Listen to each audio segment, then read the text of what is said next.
असल तो प्रॉब्लम वहाँ पैदा होता है जहाँ कोई मसले को हल करने के लिए हम एक मसला पैदा करना ज़रूरी समझते हैं।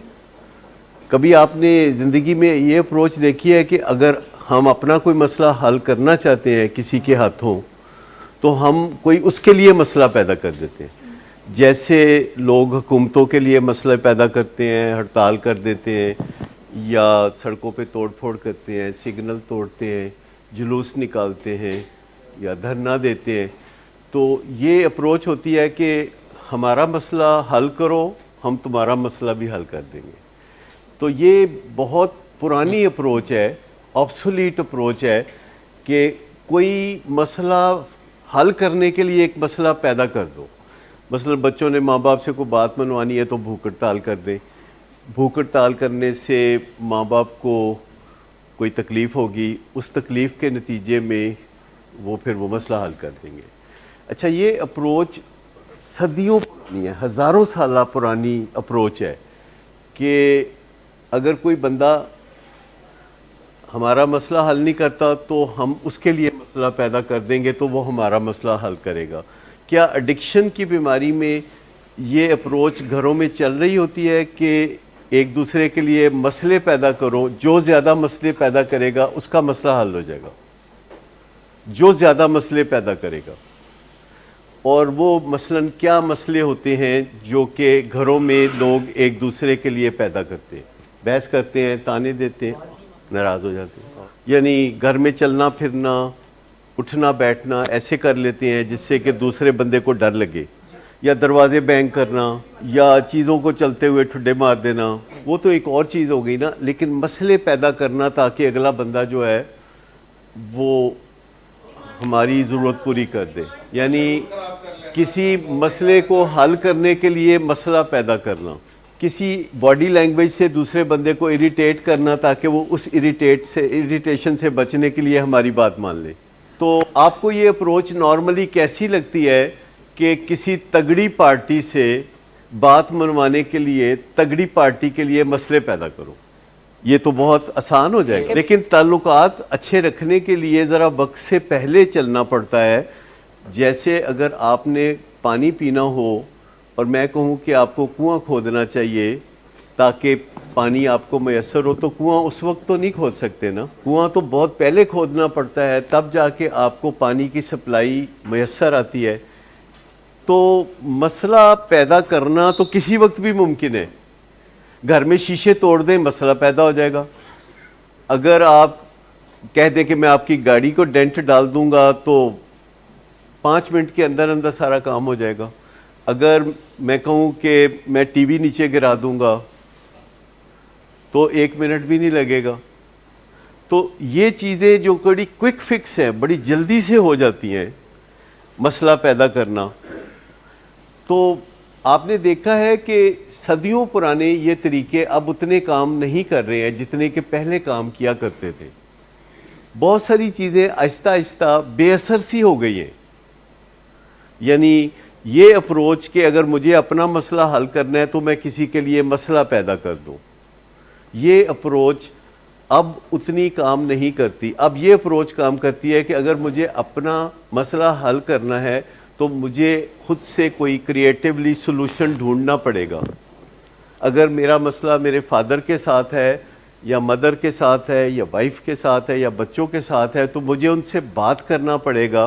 तो अगर मसला हल करना चाहते हैं तो नेचुरली आपको क्रिएटिवली सोचना पड़ेगा ताकि आप मसला हल कर सकें।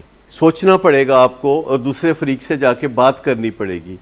और अगर बात करने के हालात ना हो तो क्या करेंगे? लड़ाई करेंगे। तो हम अक्सर यहाँ कहते हैं ना कि हालात को इतना साजगार रखें कि बात हो सके, क्योंकि जब बात भी नहीं हो सकती तो फिर हमारे पास यही ख्याल आता है कि फिर मसला पैदा करते हैं, क्योंकि वो तो मसला तो हर वक्त किसी के लिए पैदा किया जा सकता है, चाहे आपके ताल्लुकात बुरे हों चाहे कैसे हों। दीवारों को ठुड्डे तो मारे जा सकते हैं, दरवाजे तो बैंग किए जा सकते हैं, चीज़ों को तो तोड़ा जा सकता है, शीशा तो बहुत आसानी से तोड़ा जा सकता है, लेकिन ये जो मैं कह रहा हूँ कि हालात को साजगार रखें कि आप अपने घर वालों से उस मसले पे जब चाहें आगे खड़े होकर बात कर सकें। और जब आप बात करें तो या तो मसला थोड़ा सा हल हो या वहीं का वहीं खड़ा रहे मसला, कम से कम बहुत ज़्यादा ख़राब ना हो, कम से कम स्टेटस को के साथ अपनी बातचीत मुकम्मल करके आप सेफली अपने अपनी पोजीशनों पे वापस आ सकें।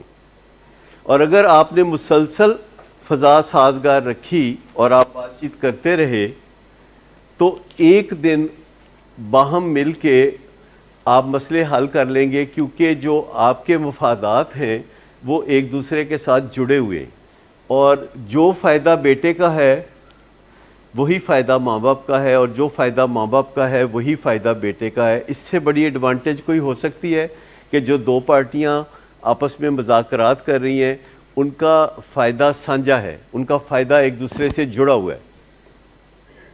तो मुझे बताइए इससे ज़्यादा मुज़ाकरात के लिए आसान जगह और कौन सी हो सकती है जहां आपके मफादात साझे हैं, आपके मफादात यकसां हैं। लेकिन सबसे पहले आपको इस अप्रोच में से निकलने की ज़रूरत होगी कि क्या मसला हल करने के लिए एक मसला पैदा करना ज़रूरी है। अगर आपकी ये अप्रोच है तो आपकी वो दुकान बंद रहेगी जहां मसलों का सलूशन निकलता है, क्योंकि हमारे पास दो दुकानें हैं दिमाग में। एक दुकान है जो कहती है कि मेरे यहाँ सॉल्यूशंस बिकते हैं और एक दुकान वो है जो ये कहती है कि मेरे यहाँ प्रॉब्लम्स बिकते हैं, मेरे यहाँ शोर शराबा रंग रब रौला और ये जो मसाइल हैं मैं वो बेचता हूँ। दिमाग के अंदर एक दुकान है जो कि फड्डे बेचती है और दुकान है दूसरी जो कि मसलों के हल यानी सॉल्यूशंस बेचती है। और दोनों दुकानों के दरमियान 3.5 इंच का फासला है, जस्ट 3.5 इंच का। इसका मतलब है दोनों दुकानें करीब करीब हैं।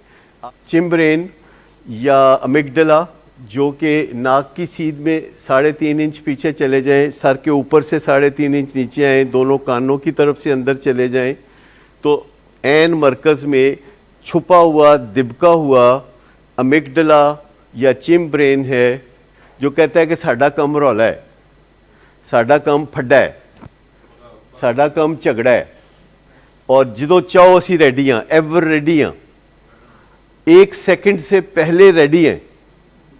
और दूसरा है ये सेरिब्रल कॉर्टेक्स, माथे के सामने ये जो पेशानी के पीछे दिमाग का हिस्सा है फ्रंटल कॉर्टेक्स, ये है दूसरा हिस्सा जो कहता है कि मेरा काम है सॉल्यूशंस देना।